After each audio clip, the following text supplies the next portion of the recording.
Hi guys, welcome back to Dirty Martini.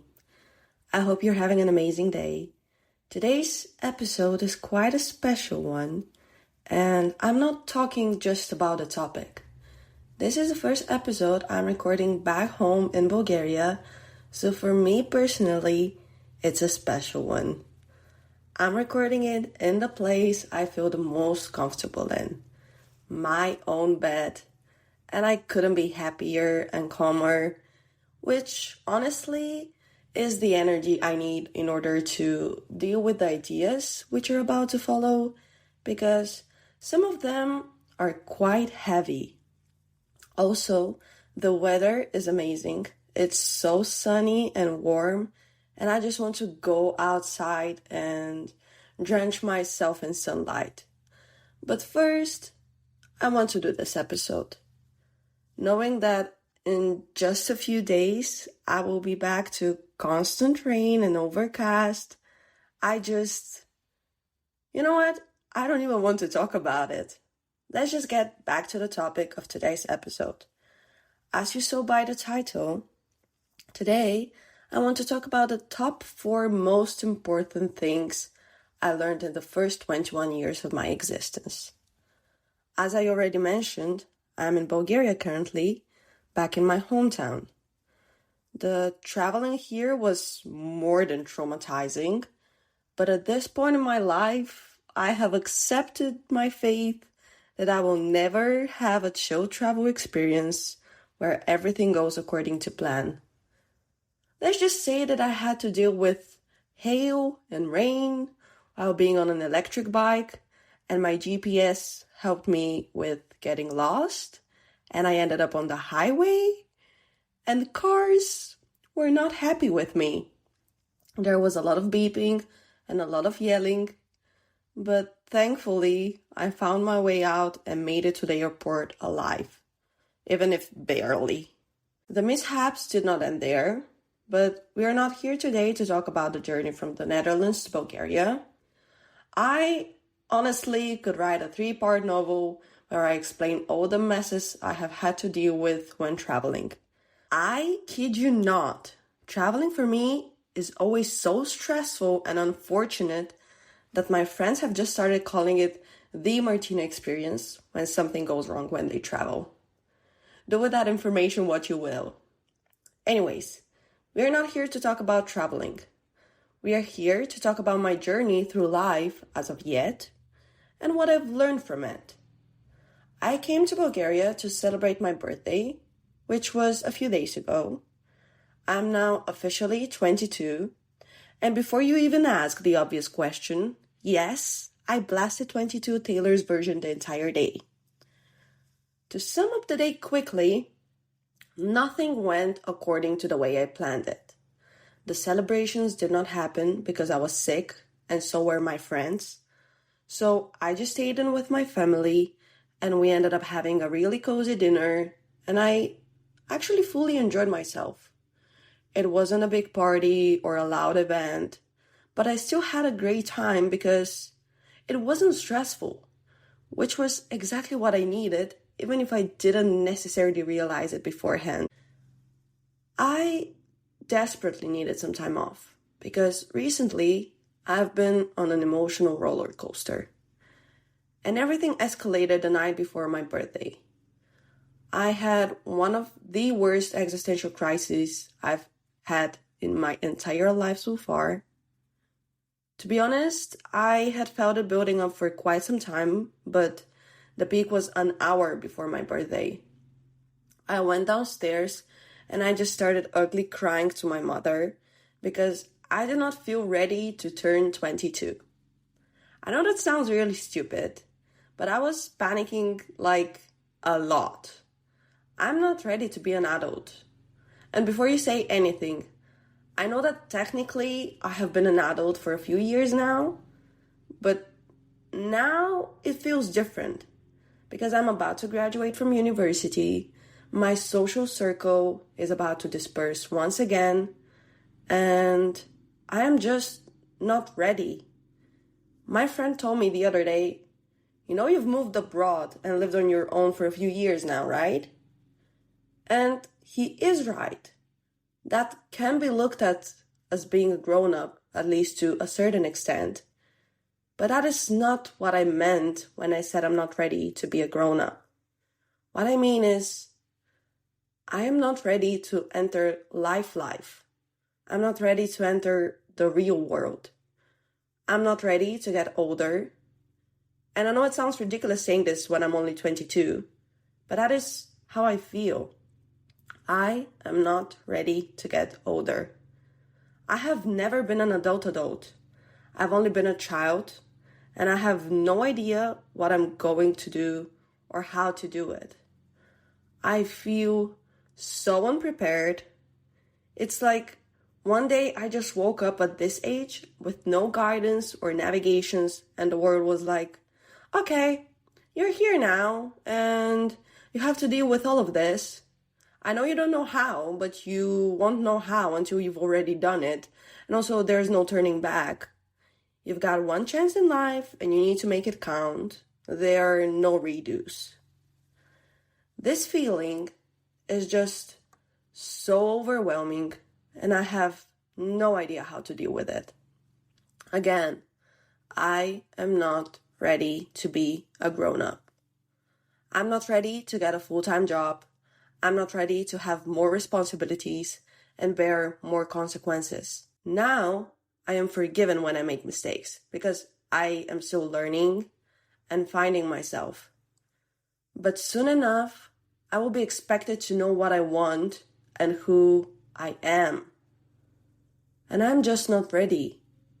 I feel so lost.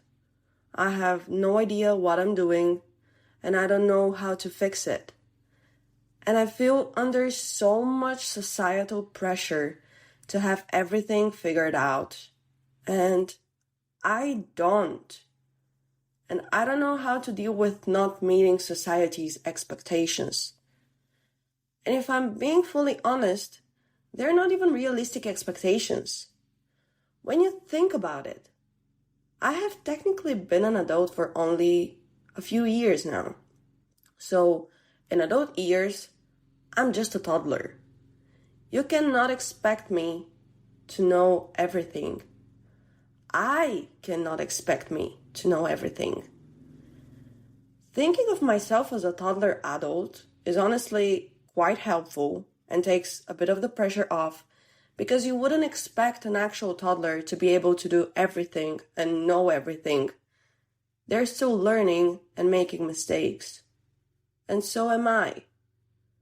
My goal for my 22nd year is to do 2 things. And if I end up doing them, I hope I feel some sort of achievement, some sort of accomplishment. But most of all, I hope I feel relief. First of all, I want to learn to let go of other people's expectations. People who do not even matter to me. People who I genuinely do not matter to. People who I do not care about. People who don't know me. People who I do not owe anything to. I want to free myself from society's expectations and live my life the way I feel is right, not the way I am told is the correct one. Second, I want to be able to come to terms with that everyone is on their own journey and goes their own way at their own pace. I want to unlearn to compare myself to others and show myself enough grace to be an individual. I want to learn that other people's success does not mean that I'm unsuccessful. I want to be able to look at people my age who are prospering and be inspired, not jealous, not self-doubting. I want to let people live, and I want to let myself live. I don't want to be the one creating unrealistic standards and beating myself up when I do not meet them. I just want to allow myself to be human.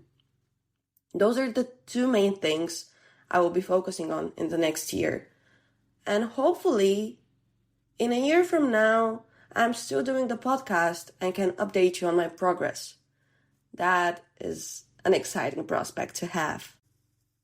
Now that I have outlined what I hope I will learn, it is time to reflect on what I have already learned. I want to share the 4 most important lessons I have learned so far in life. Interestingly enough, they're all somehow related. So get comfy, grab a snack, because we're about to get deep really quickly. Before I begin, I'd like to say that in this episode, more than ever, I reserve the right to change my opinion about everything. What I'm about to share with you is the way I currently see the world, my current mantras. I am open to having to unlearn them as I gain more knowledge and life experience, but as of now, they are the ones I follow. So, if in a few months I contradict myself, just know that maybe I have learned something I do not know now. And that should be fine. For you and for me. Now, let's get started. Lesson number 1. Trust the plan of the universe. It will lead you where you need to be, even if it's not always where you want to be. This is something I have been trying to apply since quite recently, honestly. Actually, I have been interested in the idea for quite some time, but I only came to terms with it during my exchange in the UK. And when I grasped it as a concept and decided to take it on as a way of living, it proved to be truly life-changing. But what do I mean when I say trust the plan of the universe? Now, I don't know if you believe in any God, in the universe as a form of higher power, in karma. I don't know if you have faith or anything else, but to be honest, you don't even need to in order to apply this to your life. What I'm trying to get at is the idea that sometimes in life, you need to let things happen the way they need to happen. We spend so much of our time dreaming and planning, and things don't always work out the way we want them to. Like, look at my birthday celebrations, for instance. I did not plan to just have dinner with my family. I did not intend to be sick, but things had to happen like this, and it turned out for the better. Because I spent some quality time with my family and had a non-eventful, but still a really enjoyable birthday. Or when I went on my exchange, I went with the idea to study law, but ended up doing something completely different. And this actually helped me realize what I want to do as a master, and at least currently, as a job. I would not have been able to learn this had things worked out the way I wanted them to. When things don't go our way, we end up normally being a bit disappointed, a bit bummed out. I am someone who overthinks and worries quite a lot, like an abnormal amount, if I'm being honest. I worry about things not even worth mentioning. I worry about the smallest details, I overthink every single interaction, and I stress about everything and everyone. But I have been trying to unlearn this, to let things go, to let things be. This is not me saying that I'm not putting in effort into the things I'm trying to achieve or just letting life happen at me, but I'm learning to not stress about things that are out of my control. It's going to rain while I bike. There's going to be a whole lot of turbulence on my flight. My bus got delayed. I did not get accepted in the degree I applied for. Okay, so what? Those are things I cannot control. Those are things that are not dependent on me.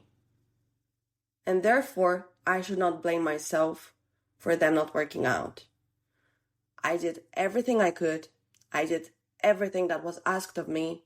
And the result is not dependent only on my actions, on my behavior, on my dedication. There are many other things that go in the mix and determine the outcome. I used to spend so much time worrying about external conditions and how they would affect me when I was unable to affect them myself. Once I let things out of my control happen the way they needed to, I realized that I'm worrying less and enjoying the journey more.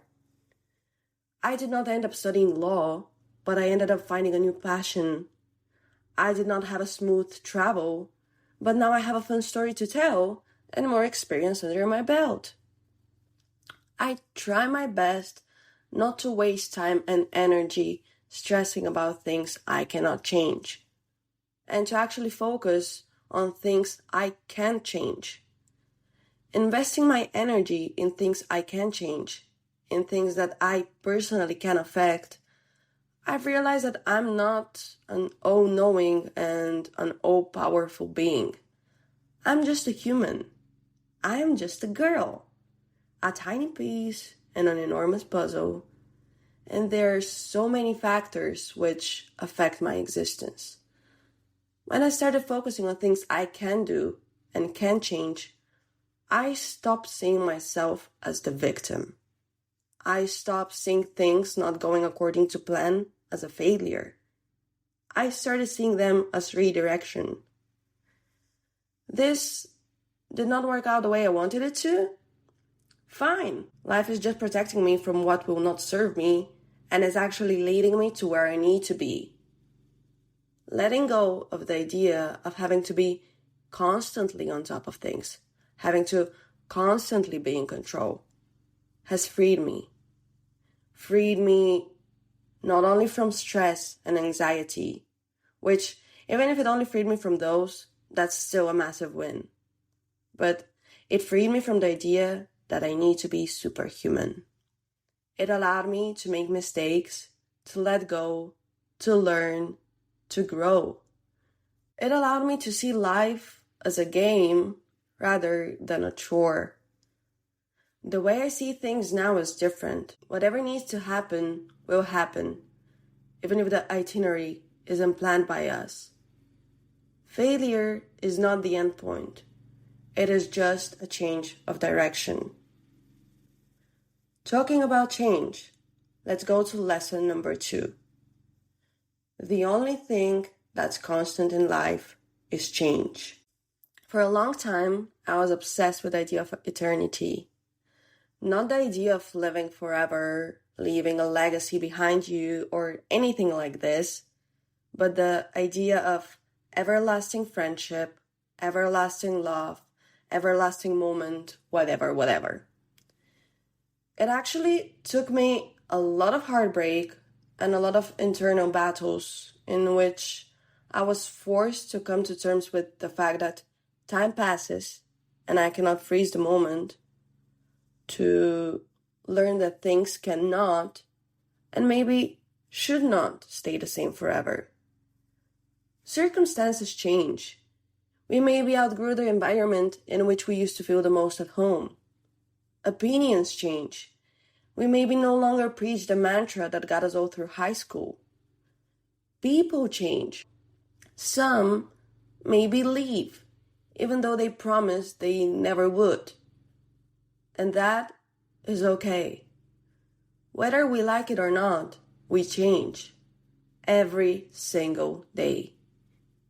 Every interaction, every situation, every idea, every person, every tiny little thing we encounter in this world changes us. Some things for the better, some things for the worse. As we go through life, we gain more experience and knowledge. We learn more about ourselves, our likes, and our dislikes. We discover who we are and what our role and place in this world are. We learn more about others, and we learn more from others as they also learn about themselves. As a result, we change. And while this may seem a bit scary, I believe that there's nothing wrong with it. Change is daunting. Change is sometimes exhausting.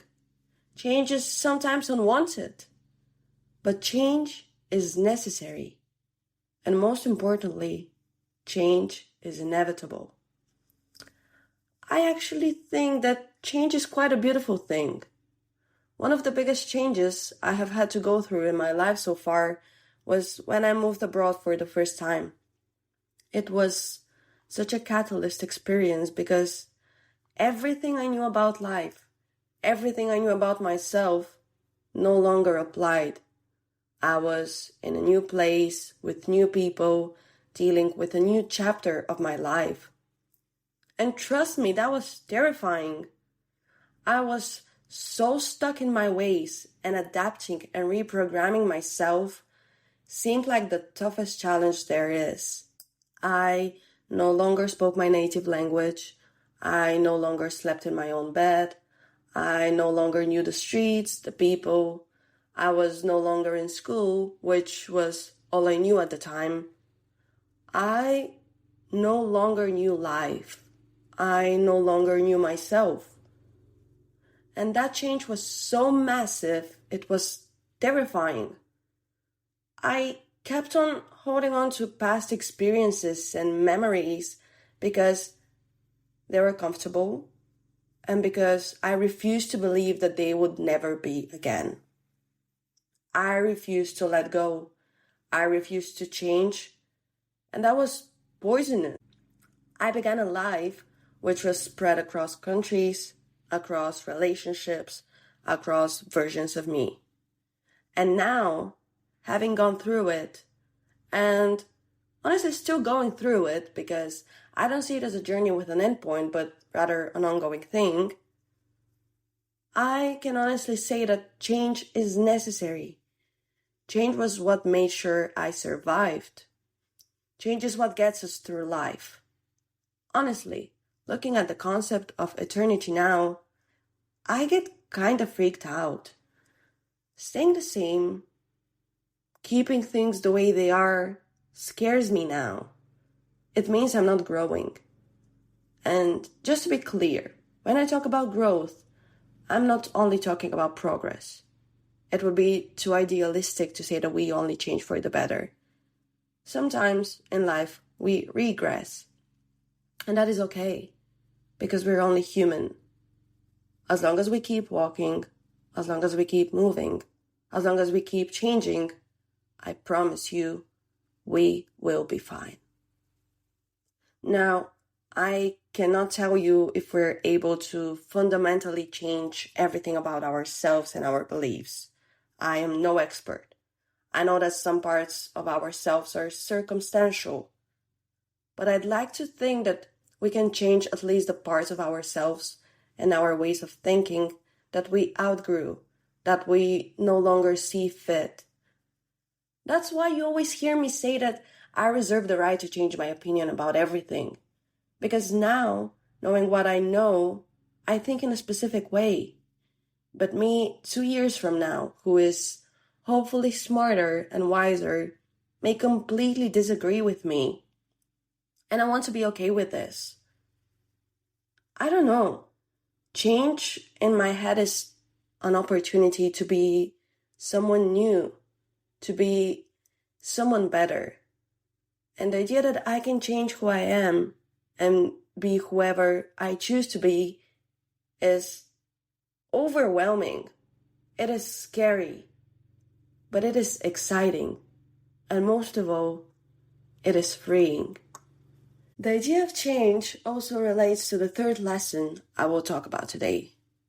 That one actually was the most enraging, most soul-crushing, least expected, but definitely most rewarding in the long term to learn.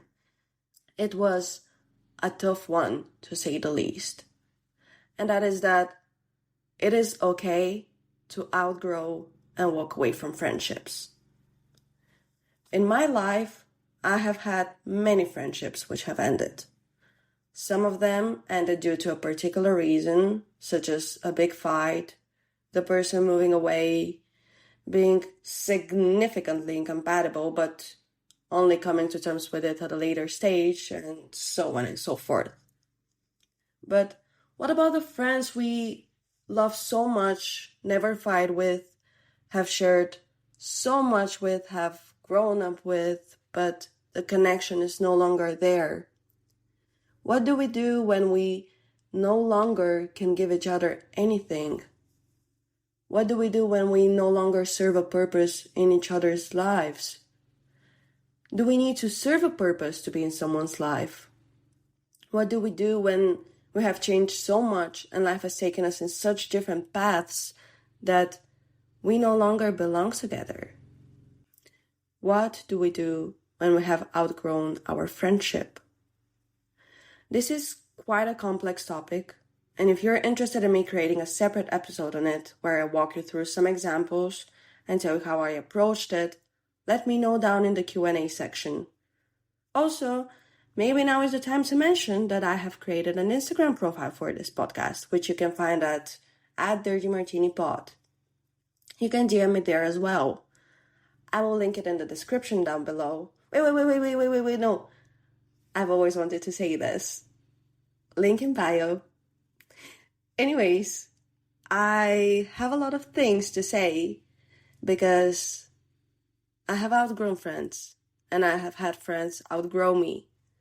And the way I personally approached it when I was younger differs so much than the way I would approach it now. But now let's stick to the summarized version of my thoughts on this. As I said in my previous point, we change. We change as people. And when we change, so do our priorities.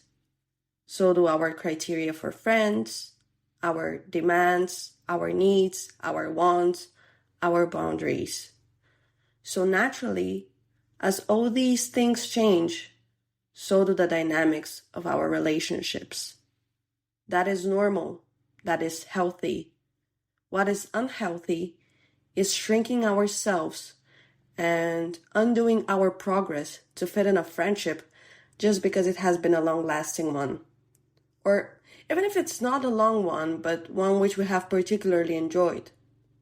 Just forcing ourselves to stay where we used to be when we know that it'd be better for both parties if we put an end to it. I have forced so many relationships to last past their due date. And that has been extremely painful and exhausting for everyone involved.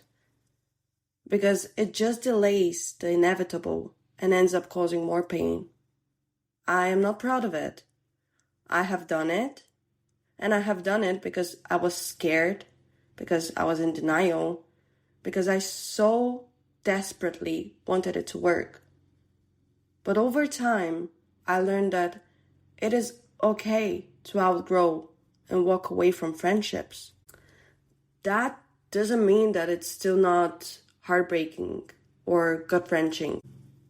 It very much is. Friendship breakups are one of the worst emotional pains you could go through. I even believe that they're harder than romantic breakups. But sometimes they reach their natural endpoint. And we need to learn to let go. I need to point out that just because you have outgrown someone doesn't necessarily mean you've stopped loving them. Letting go, walking away, will actually allow you to preserve your love and respect for each other, for everything you've experienced and built together. But forcing something which is no longer there can build a resentment, which will take over all the happy memories and erase the happiness. Learning when to leave and being brave enough to do so is helpful to keep a warm memory, to keep a loving image rather than generating hatred. And if you're the one who has been outgrown, just know, just because someone had to leave you behind just so they could go forward, doesn't mean you're not good enough as a person or that you're not a good friend. They are prioritizing themselves, and we cannot blame them for it.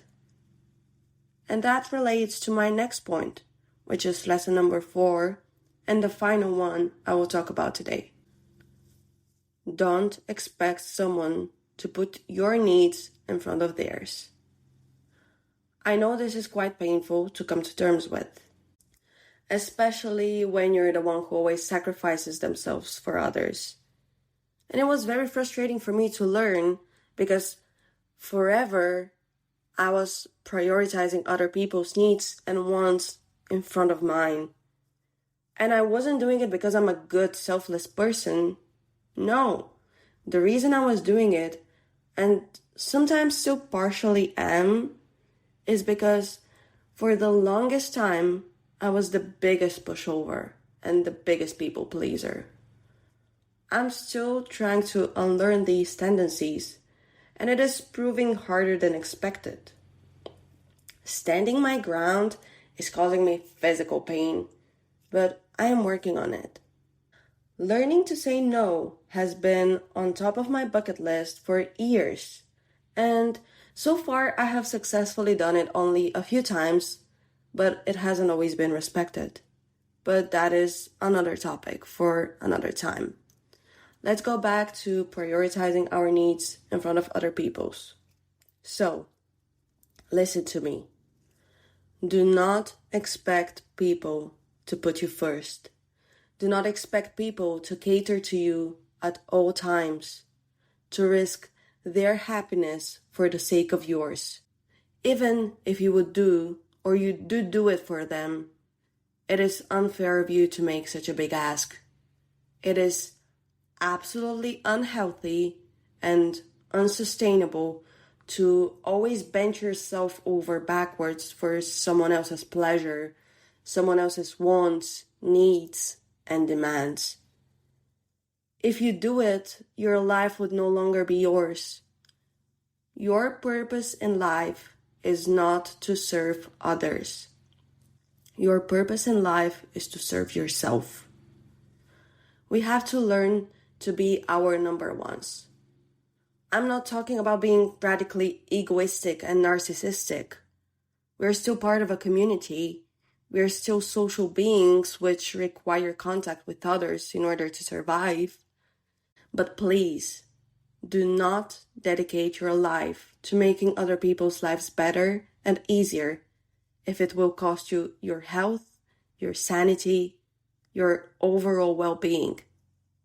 I'm still in the process of learning to prioritize myself, and I have tremendous progress, apart from the saying no part, but I will eventually get there.